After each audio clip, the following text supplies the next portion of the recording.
Bonjour à tous et bienvenue dans un nouveau format, donc une interview vidéo sur un sujet qui intéresse sans doute beaucoup de personnes qui me suivent sur Twitter, l'énergie. L'énergie est essentielle à notre économie, même dans les services. Est-ce qu'on va manquer d'énergie dans le siècle qui vient? Est-ce qu'on va vivre une apocalypse énergétique? Alors c'est un sujet qui est important, mais qui n'est pas forcément mon domaine de spécialisation. C'est pour ça qu'il n'y a pas d'article forcément de blog à ce sujet sur mon blog Comment faire mentir les chiffres. Mais j'ai aujourd'hui avec moi quelqu'un qui connaît mieux le sujet. Il s'appelle Grégory de Temerman. C'est un physicien qui a écrit avec d'autres chercheurs un rapport qui s'appelle Alimenter le monde. De combien d'énergie aura-t-on besoin? Grégory, merci beaucoup de m'accorder cette interview. Je sais que tu es occupé. Alors, on va revenir sur ton rapport, mais peut-être avant, est-ce que tu veux te présenter en quelques minutes, revenir sur ton parcours, la création de ton think tank, Zenon Research? Ouais, pas de souci. Alors déjà, merci pour l'invitation. Donc moi, je suis physicien, en effet. J'ai fait 16 ans dans le domaine de la fusion nucléaire, donc l'énergie de demain, voire d'après-demain. La blague, c'est que la fusion, c'est pour demain et ça le sera toujours.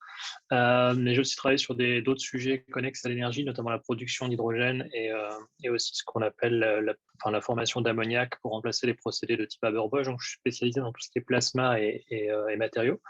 Et j'ai fait un gros virage l'année dernière. Je suis passionné par les questions d'énergie et de société et j'ai eu l'occasion en fait, de prendre la direction d'un nouveau think tank qui s'appelle Zenon Research, qui vise à étudier les liens entre économie, ressources et énergie et qui essaye de voir un petit peu quelles seraient les limites possibles au système et à quoi pourrait ressembler une économie compatible avec les limites planétaires. Donc notre approche, c'est déjà de s'interroger un peu sur ce qu'on appelle les limites, parce que ça soit au niveau énergie-ressources, on lit quand même pas mal de choses assez incorrectes.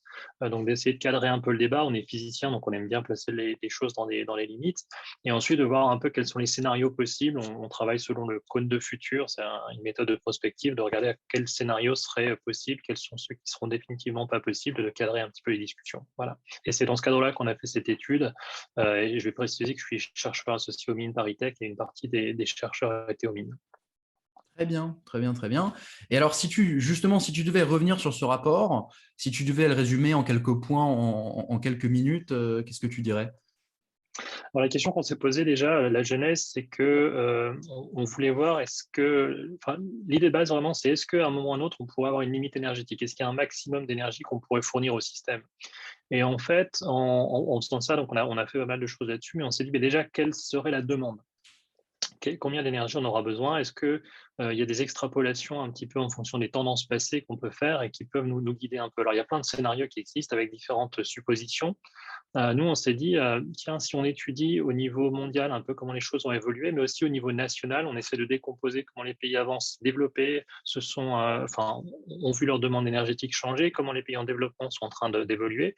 Et est-ce qu'on peut voir des tendances qui se décident, qui nous permettraient de dire, tiens, à peu près, voilà comment la demande énergétique mondiale pourrait évoluer.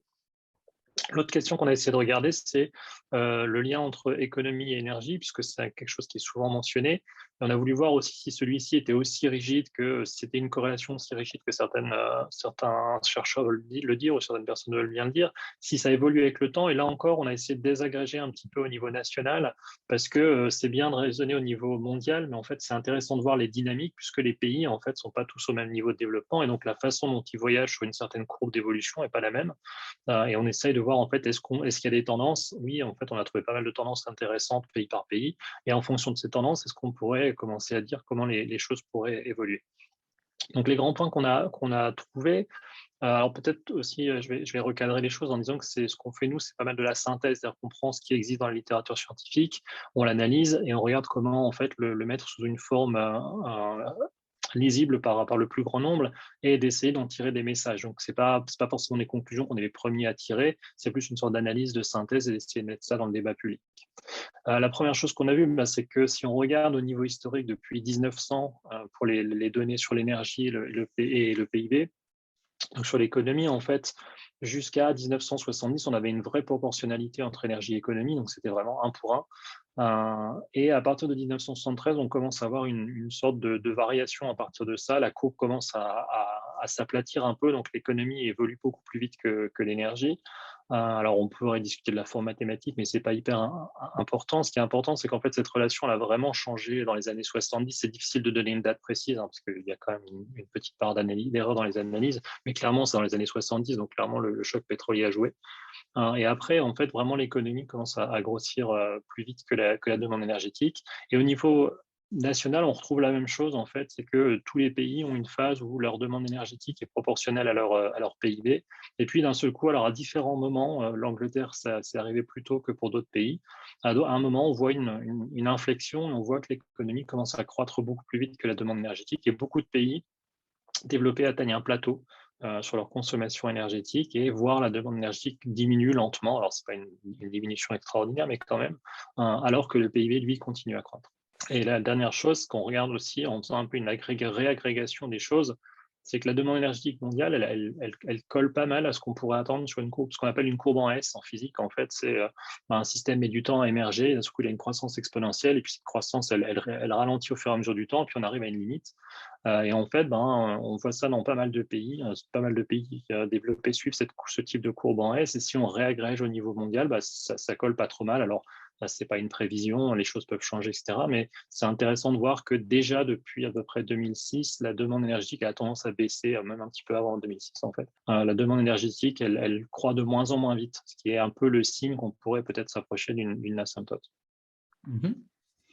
Alors, là, tu nous as à la fois parlé de données mondiales, mais aussi de données plus locales à l'échelle des pays. Un biais, quand on regarde des données locales, c'est de se dire on pourrait confondre une stabilisation ou une baisse de la consommation d'énergie simplement avec le fait que des pays développés comme la France, l'Angleterre, simplement se sont mis à importer d'ailleurs des biens plus riches en énergie. Et je crois que c'est une critique qu'on a pu faire à ton rapport. Est-ce que tu crois qu'elle est pertinente? Est-ce que tu l'adresses? Est-ce que tu en parles?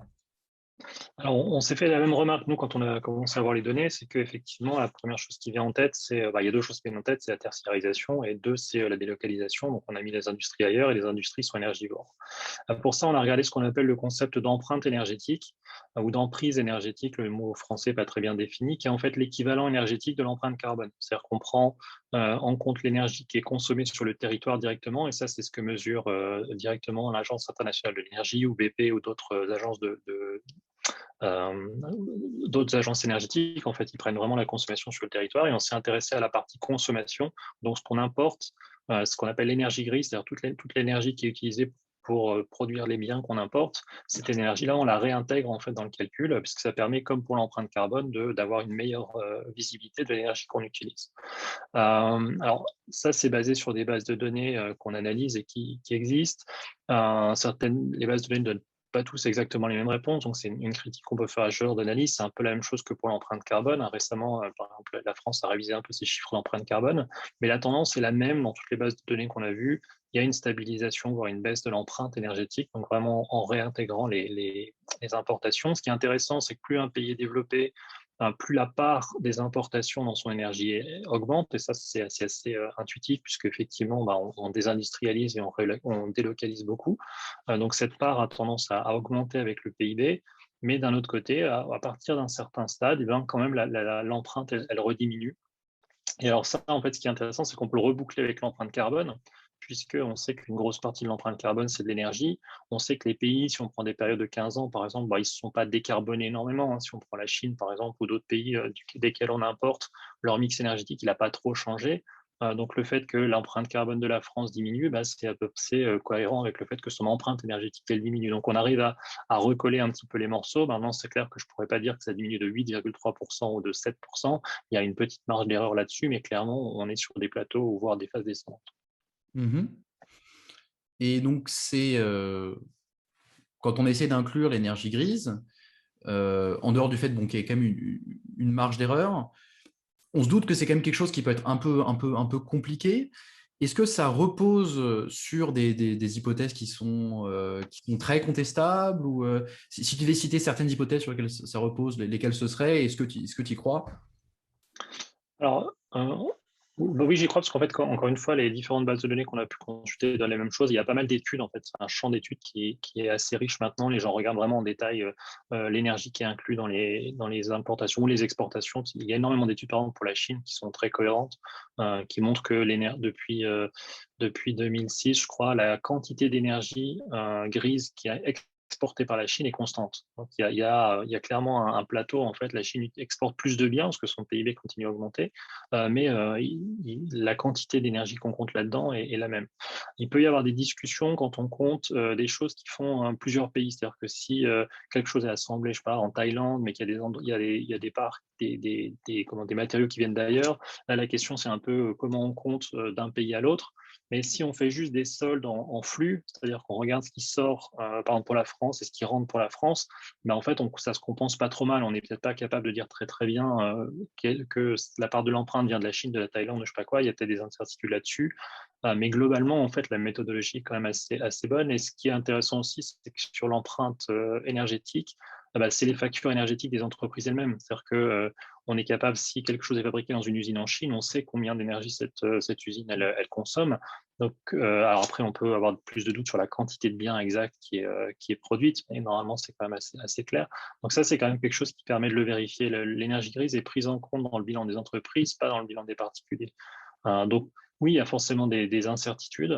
C'est pas c'est pas une science exacte dans la mesure où c'est des données qui doivent être agrégées. Les données prennent du temps à être accumulées. Donc on n'a pas les données, par exemple, de 2020. Il faut remonter quelques années en arrière.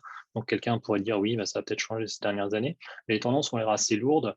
Et encore une fois, en les comparant entre différentes méthodes et même entre énergie et carbone, on s'aperçoit que l'image est plutôt la même. Mhm, mhm. Ouais, donc, cohérence des bases de données, cohérence des méthodes, cohérence des tendances. Effectivement, ça pousse à la confiance. Une autre chose, je crois, dont tu as parlé à la suite de ce rapport, c'est l'effet rebond. Donc, l'idée, voilà, que les gains d'efficience en énergie peuvent être annulés par le fait qu'ils permettent une baisse du prix de l'énergie, et si on paye moins cher l'énergie, on risque d'en consommer plus. Alors, visiblement, quelle que soit l'ampleur de cet effet rebond, il n'a pas été assez fort pour empêcher que on observe un plateau dans la consommation d'énergie de certains pays, voire une baisse. Mais est-ce que c'est quelque chose que tu abordes explicitement dans ton rapport, cet effet rebond? Alors on en parle parce que on s'est posé aussi la question de pourquoi, et ça on n'a pas de réponse claire. C'est un peu difficile. Pourquoi en fait à partir d'un moment ça sature, c'est pas super clair. Pourquoi ça diminue? Différentes personnes ont différentes idées là-dessus. Donc ça on n'a pas trop de conclusions fermes sur qu'est-ce qui se passe vraiment. Il se pourrait que ce soit une sorte de satiété en fait au bout d'un moment, hein. Enfin voilà, une fois que tout le monde est équipé ou plus ou moins tout le monde est équipé avec une maison, une voiture, etc. On voit qu'on consomme quand même un peu moins. Donc je pense qu'il y a une partie de ça qui existe, c'est un peu difficile à quantifier. Et ça expliquerait aussi pourquoi cette saturation apparaît à partir d'un certain PIB par habitant. En fait, ça rejoint un peu cette idée. Mhm. Euh, Après, on a regardé l'effet rebond pour dire, clairement, à partir d'un moment, en fait, l'efficacité énergétique, elle joue. Alors, elle joue peut-être pas aussi vite qu'on le voudrait, mais clairement, au bout d'un moment, la consommation est à peu près constante et les gains énergétiques, les gains d'efficacité commencent à jouer. Donc, on a essayé de lister, en fait, les choses qui pourraient avoir contribué, qui pourraient, qu'on aurait pu penser, pardon, annuler cet effet. Et l'effet rebond, on en parle juste pour expliquer que, déjà, souvent, on a tendance à penser que l'effet rebond, ça annule forcément tous les gains espérés. Et ça, c'est pas vrai. Il y a des méta-analyses qui montrent que oui, on gagne moins que ce qu'on prévoyait. C'est-à-dire que si on diminue si on diminue la consommation d'énergie par deux pour un process, on n'a pas une consommation qui est diminuée par deux parce qu'on reporte une partie de ce gain. Mais ce que les méta-analyses montrent, c'est qu'il y a quand même je crois, 30 et 50% de l'efficacité qu'on récupère quand même. Donc, c'est pas complètement perdu. Donc ça, on l'a mentionné pour dire que ce serait cohérent avec ça, c'est-à-dire que la demande, elle baisse ou la consommation, elle baisse, peut-être pas autant qu'on aurait pu le croire, mais clairement, les effets rebonds ne sont pas suffisants pour avoir récompensé la tendance. Et après, voilà, c'est encore un sujet, vraiment, cette conclusion-là, on essaie d'être prudent pour l'instant, de pourquoi il se passe ça, on ne sait pas trop. Il y avait cette théorie dans les années 2000, parce qu'en Angleterre, c'est le premier pays qui est arrivé à ça, parce qu'ils ont appelé ça le peak stuff. Alors, je ne me souviens plus de l'auteur qui avait postulé ça, qui était en fait, une fois qu'on arrive à un certain niveau de consommation, voilà, on peut plus consommer beaucoup plus, ou alors il faut être très riche, et c'est qu'une petite partie de la population, et donc l'un dans l'autre, en fait, on renouvelle en fait ce qu'on a, mais on n'est pas tenté d'acheter un sixième téléphone ou une troisième voiture. Et la tertiarisation, est-ce qu'elle peut jouer? Parce que malgré tout, il y a beaucoup de services qui demandent de l'énergie. Ah, pardon, ça a coupé. Ouais, je disais, est-ce que la tertiarisation peut jouer aussi? Parce qu'on sait que certains services peuvent être très énergivores. Alors ça joue, c'est une chose qu'on est en train d'analyser là en ce moment, de regarder secteur par secteur comment ça se passe. Ce qui est clair, c'est que, un facteur qui est pas négligeable, c'est qu'on a délocalisé dans des pays qui avaient une efficacité énergétique assez faible, et une industrie assez énergivore, et ces pays-là ont tendance quand même à avoir des gains assez massifs. Si on regarde la Chine, par exemple, leur efficacité énergétique, elle progresse quand même assez vite, donc on bénéficie de ça aussi. Et c'est une partie de la raison pour laquelle, même si on délocalise plus, on gagne quand même en quantité d'énergie. Les gains énergétiques dans les pays qui produisent nos biens ne doivent pas être négligés, parce que c'est des pays qui sont partis d'assez loin, en fait, en général, et ils améliorent quand même leur process assez rapidement, et ça, c'est aussi un des facteurs assez clés dans cette évolution qu'on voit. À noter d'ailleurs que si vous vous intéressez à effectivement la différence entre les gains d'énergie qu'on attend, de consommation d'énergie, les économies d'énergie qu'on attend et celles qui sont effectives, dans un de mes billets de blog qui s'appelle Des expériences pour sauver la planète, je parle un petit peu d'un article qui m'avait été conseillé par un économiste qui s'appelle Sylvain Chabet-Ferret, où en fait ils utilisent des méthodes modernes de machine learning pour décomposer ce gap entre les économies d'énergie qu'on attend et celles qu'on obtient. Et ils trouvent en fait que l'effet rebond pur, à savoir donc la consommation, ça joue, mais ce qui peut jouer énormément aussi, c'est tout ce qui va être la qualité de l'artisanat, en fait. Que sur les plans, on a certains travaux à faire, puis en fait, on se rend compte que les travaux sont de moins bonne qualité que prévu. Voilà. Donc ça, c'est une petite parenthèse comme ça, parce que je sais que voilà, pour ceux qui s'intéressent à l'énergie, ça peut intéresser ce contenu. Et enfin, bon, pour reboucler sur ton rapport, il y a un sujet qui revient énormément quand on discute. Tu parlais au début des limites de la croissance économique, c'est les limites thermodynamiques. Et on parlait aussi d'efficacité thermodynamique. Et il me semble que voilà, physiquement, l'efficacité thermodynamique, elle ne peut pas augmenter indéfiniment. Alors, est-ce que tu pourrais nous dire un peu plus sur ce que c'est que l'efficacité thermodynamique? Et est-ce qu'on est capable de démontrer qu'on va buter sur cette borne thermodynamique dans le siècle à venir, qui est plutôt d'ailleurs parce qu'on parle souvent d'une croissance infinie. En général, on regarde plutôt à un siècle, voire à 2 siècles, mais personne ne parle de l'infini. Donc voilà, pour reprendre ma question, est-ce que tu peux nous définir ce que c'est que l'efficacité thermodynamique et est-ce que, effectivement, dans le siècle qui vient, on risque de buter sur cette borne-là? Alors, savoir quand ça va se passer, c'est un peu difficile. C'est une critique qu'on a eue quand notre rapport est sorti, puisqu'en fait, ce qu'on étudie, c'est ce qu'on appelle le couplage ou le découplage de l'économie et de l'énergie. Donc, c'est un sujet qui est toujours un peu clivant. Et notre point était certainement pas de dire qu'avec zéro énergie, on fera une économie, puisque physiquement, c'est pas possible. Il y a toujours une quantité d'énergie qu'il faut. Et effectivement, une des réflexions qu'on est en train d'avoir, c'est jusqu'où on pourrait pousser en fait ce découplage en théorie, c'est-à-dire combien d'énergie au minimum il faudrait pour faire quelque chose. Et ça, c'est un principe physique qui existe. Ça s'appelle en fait, il y a deux façons de mesurer l'efficacité énergétique selon le premier principe de la thermodynamique ou le deuxième principe de la thermodynamique. Le premier principe, c'est ce qu'on fait généralement, c'est-à-dire par exemple pour une centrale nucléaire, on sait qu'on récupère à peu près 35% de l'énergie de bas d'entrée, on la récupère sous la forme d'électricité, 66% c'est de la chaleur qu'on perd. Mais on peut aussi regarder l'efficacité en termes de ce qu'on appelle d'exergie, c'est-à-dire l'énergie vraiment utile pour faire quelque chose. Quelle est la quantité minimum d'énergie que j'ai besoin pour faire une action? Alors, il y a des exemples assez concrets là-dessus.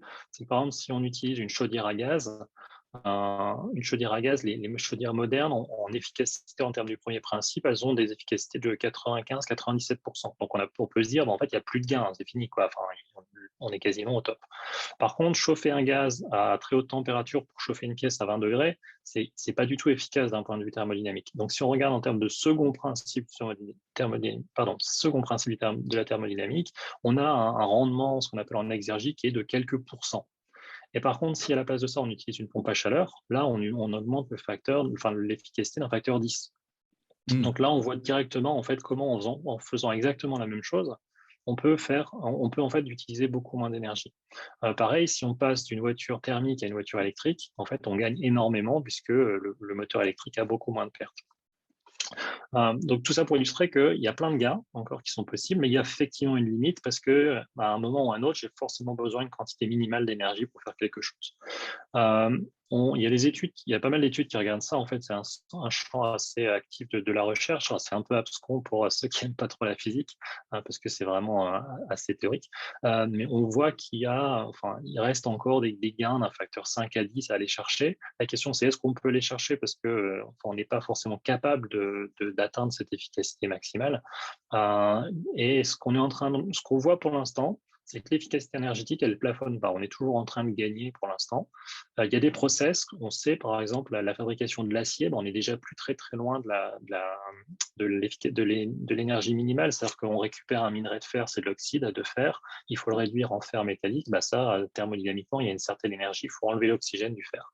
On est déjà plus très très loin en fait, on a quand même poussé les choses assez loin. Il y a des domaines comme la voiture, enfin, les transports, le chauffage, des choses comme ça où on a encore des marges énormes. Mais clairement, c'est une limite qui se posera à moyen, long terme. C'est un peu difficile à dire, ça, je ne sais pas. Mais il y a une limite thermodynamique là-dessus qui est qu'on ne peut pas faire n'importe quoi. Enfin, en termes d'énergie, il y a une limite sous laquelle on ne peut pas diminuer pour faire une action donnée. Alors après, on peut se dire peut-être que l'économie, elle ressemblera à autre chose. Donc, c'est encore. Il y a la question de comment on mesure l'économie et qu'est-ce qui est de la valeur, qu'est-ce qui n'est pas de la valeur. Mais d'un point de vue énergétique, effectivement, on ne peut pas améliorer constamment les process. À un moment, à un autre, on tape une limite. Ouais. Oui, oui. Mais sur ce que tu dis à la fin, le fait que finalement, peut-être que, donc, si je comprends bien, on ne peut pas augmenter indéfiniment réduire indéfiniment la quantité d'énergie qu'il nous faut pour faire une tâche donnée, mais peut-être que l'énergie de demain sera faite avec de nouvelles tâches. Ça rappelle peut-être une distinction qui est intéressante, qui est celle entre l'efficacité, on va dire, thermodynamique. Et j'ai l'impression que ce qui compte, c'est plutôt l'énergie utile et le ratio en entrée et en sortie. Mais souvent, quand on parle en fait d'efficacité d'énergie, dans les débats sur le lien économie-énergie, on peut parler d'autre chose, qui est le ratio PIB-énergie.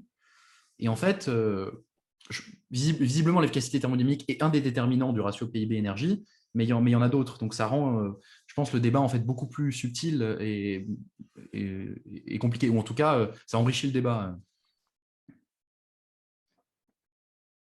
Ouais, alors là, on commence à sortir un petit peu de mon champ d'expertise, mais il y a aussi ce qu'est le PIB, ce qu'il mesure, et en fait, on peut, même avec une quantité d'énergie donnée, on peut créer différents niveaux de valeur.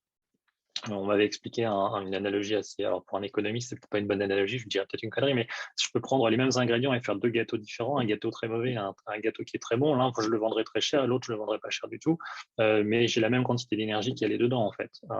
Et donc, il y a aussi ça qui est parfois un petit peu difficile ça rend les discussions un peu difficiles parce qu'il y a quand même une part de valeur, pas physique sur le PIB. Et là, je parle sous le contrôle d'un économiste. Non, non, mais l'argument de la recette de cuisine, pour le coup, il est vraiment excellent et très illustratif. Et notamment, Paul Romer, qui a eu le prix de la Banque de Suède en éco, il l'utilise justement pour dire qu'en fait, le PIB, c'est de la valeur, c'est quelque chose qui se vend sur un marché, quelque chose qui satisfait une forme de besoin. Et ce qui va se vendre, ça ne dépend pas forcément des matériaux qu'on met, mais de la façon dont on les arrange. Donc, je pense que l'exemple de la recette, au contraire, est très intéressant. Après, ça fait débat à d'autres questions qui sont celles de la mesure. En fait, ce qu'on note quand même, c'est depuis quelques décennies, il y a un ralentissement des gains de productivité. Et en fait, un des débats qui était intéressant, c'était de dire, mais est-ce que on mesure bien ce qui est en train de se passer? Parce que, notamment, on a du mal à mesurer la qualité. On a du mal à mesurer la qualité. En fait, aujourd'hui, on ne va pas forcément avoir plus d'ordinateurs par personne. Par contre, on a des ordinateurs dont on peut sans doute dire qu'ils sont meilleurs, ils sont plus puissants, ils ont plus de choses. Donc, il y a aussi ce débat-là de dire, en fait, voilà, quelle boussole on prend et comment on mesure la qualité. Exactement. Alors, c'est une critique qu'on nous a faite d'utiliser le PIB, parce que dès qu'on parle d'économie, le PIB, c'est la boussole. Donc, nous, on a utilisé l'indicateur qui est reconnu. Mais effectivement, c'est pas parce qu'on a regardé le PIB qu'on pense que le PIB est le seul indicateur possible. C'est juste que c'est là que les données sont disponibles. Et après, il y a la question de ce qui rentre à l'intérieur. Et une question qu'on voudrait se poser, nous, c'est alors, on est en train d'essayer de regarder comment faire ça, mais si d'un point de vue théorique, on voulait maximiser le PIB mais minimiser la quantité d'énergie utilisée, qu'est-ce qu'il faudrait faire? À quoi ressemblerait une économie qui fait ça, en fait? Alors, on peut dire c'est peut-être pas très utile, etc. C'est peut-être un travail académique, mais ça montre qu'en fait, il y a quand même une sorte de. Il y a une partie clairement qui est physique dans le PIB, c'est quand on produit quelque chose, un objet, on a besoin de l'énergie. Il y a quand même une partie qui est non physique, et celle-ci, priori, elle pourrait croître pendant encore très longtemps. La question, est-ce que c'est souhaitable, etc., c'est différent, mais c'est là où les discussions sont vite un peu compliquées. Oui, et ce que je voudrais souligner, c'est que souvent, moi j'ai eu des débats avec des gens qui me disaient oui, mais tout ce qui n'est pas, on va dire, physique ou peut-être tangible, parce qu'à un certain degré, tout est physique, même enfin, parfois il y a des réactions chimiques qui se produisent dans mon cerveau et ça aussi c'est physique. Et les gens peuvent avoir tendance à penser que tout ce qui est tangible est plus vrai ou est plus légitime à être dans le PIB que tout ce qui n'est pas tangible. Il y a beaucoup de choses qui ne sont pas forcément très tangibles ou pas uniquement tangibles. La santé, l'éducation. Alors, la santé et l'éducation, ça implique d'avoir des objets. Enfin, il y a plein de choses qui sont tangibles, mais on voit bien assez nettement qu'il y a une part de non tangible là-dedans qui est importante. Donc, je pense que ça, c'est une remarque à côté, mais quand tu parlais de la complexité du débat, c'est en effet assez compliqué de savoir ce qu'on veut mettre dedans. Et c'est pas aussi simple que tout ce qui est tangible, c'est vrai, et tout ce qui n'est pas tangible, c'est faux, finalement. Et en dernier ressort, c'est pas vraiment une question scientifique, en fait, c'est une question citoyenne, politique, parce que c'est une question de quelque part, la question de la valeur, c'est aussi une question de qu'est-ce qui est bien ou qu'est-ce qui est mal. Qu'est-ce qu'on veut considérer comme de la valeur. On pense aussi à des débats sur, par exemple, qu'est-ce qu'on doit mettre dans le PIB, est-ce qu'on doit mettre le crime dans le PIB. Donc, on est connecté aussi à des questions qui sont des questions subjectives, politiques, qui ne sont pas moins légitimes pour autant d'ailleurs, mais qui ne sont pas purement scientifiques. Ouais, puis en tant que physicien, j'aurais tendance à dire, bah, c'est un indicateur, mais je peux pas tout piloter, par exemple avec le compteur de vitesse. Et donc, idéalement, ça serait de voir comment on mesure, je sais pas, les externalités négatives, par exemple, comment on prend en compte ça et comment on pondère. Alors, il y a des choses comme l'indice de développement humain pondéré par les pressions planétaires, qu'a sorti l'ONU l'année dernière, qui est une première étape. Enfin, c'est une des tentatives de faire ça. Et c'est à mon avis là que c'est plus intéressant en fait, plutôt que de critiquer l'indice qui à la base fait ce qu'on lui a demandé de faire en fait, hein, il mesure la valeur. On peut ne pas aimer ça ou aimer les conséquences, mais c'est ce qu'il fait. C'est plus de voir comment soit on utilise différents indicateurs, mais ça pose la question de la pondération sur lequel on met l'accent, enfin lequel on veut développer en premier, ça c'est pas simple. D'ailleurs, je ne sais pas si beaucoup de gens savent qui t'écoutent qu'en France on a 10 indicateurs en fait de richesse qui sont publiés tous les ans par le gouvernement et qui, alors on pourrait espérer qu'ils soient un peu plus utilisés pour piloter, mais ça reste une question de comment, enfin, s'il faut, toutes les mesures ne vont pas forcément tout faire augmenter, donc comment on décide des choses. Le PIB est facile parce que c'est tout agrégé, donc on a un indicateur. Mais c'est effectivement une vraie discussion et une critique que nous on a eue, mais enfin, c'est ce que tu as mentionné qui n'est pas très fondé. C'est pas parce qu'on regarde le PIB qu'on idolâtre le PIB, c'est que c'est ce qui est mesuré et que ça nous permet d'essayer de regarder ce qui se passe. Oui, tout à fait. Et en fait, voilà, de manière générale, comme tu as très bien dit, tous les indicateurs ont des limites. Le PIB, il ne tombe pas ma plus non plus. C'est pas pour ça voilà, qu'il est pas bien. Effectivement, il faut regarder toutes les boussoles qu'on a. Alors, tu parlais de valorisation économique de l'environnement. Il y a une ressource qui est sympa là-dessus, qui est pour ceux que ça intéresse, que je vais mettre dans les commentaires de cette vidéo YouTube et sur mon blog. Donc, qui est le manuel d'économie Core Economics, qui est un manuel voilà, de première année. Il y a toute une partie sur donc la valorisation économique de l'environnement, et il présente certaines études où effectivement, les économistes qui sont intéressés à la croissance de certains pays, et quand on tient en compte la destruction du stock de capital naturel, par exemple des forêts, et évidemment, le PIB s'en trouve, la croissance du PIB s'en trouve nettement ralentie. Donc voilà, s'il y a des choses que ça intéresse, s'il y a des gens que ça intéresse, je vais le mettre dans les commentaires YouTube. Et je pense que voilà, on va, on va, on va finir sur ces mots de prudence, sur ces mots de boussole. Alors, si tu devais peut-être résumer ton rapport en une phrase, je vais te proposer une phrase et tu vas la discuter. Est-ce qu'on peut dire qu'il n'est pas du tout certain que la croissance économique se bute sur des limites énergétiques dans le siècle qui vient? Est-ce que c'est en tout cas une des conclusions de ton rapport ou est-ce que c'est quelque chose que tu voudrais nuancer ou, Bonne question. A priori, il semble qu'il y ait une marge de progression du PIB à énergie constante. Donc ça, c'est une chose qu'on peut dire. C'est-à-dire qu'a priori, pendant un certain temps, le PIB peut continuer à croître juste parce qu'on on améliore les choses. La question qui est sous-jacente, pardon, et sous laquelle on est en train de travailler, c'est plus est-ce que pendant la transition énergétique, on est capable de toujours avoir autant d'énergie dans le système? Ou est-ce qu'on est capable d'avoir tout le temps suffisamment d'énergie, parce que peut-être que la quantité d'énergie va diminuer, pour alimenter le système. Et ça dépend de savoir si on est capable de transformer le système suffisamment vite, parce qu'on a des impératifs climatiques, et de façon équivalente, c'est-à-dire qu'on a la même quantité d'énergie utile qui rentre dans le système. Donc, je pondérerais juste un peu en disant, il y a de la marge en fait sur le fait qu'a priori l'économie peut continuer comme elle a fait, enfin, dans les pays développés, ça marche pour l'instant. Ça ne va pas continuer pendant 100 ans, clairement.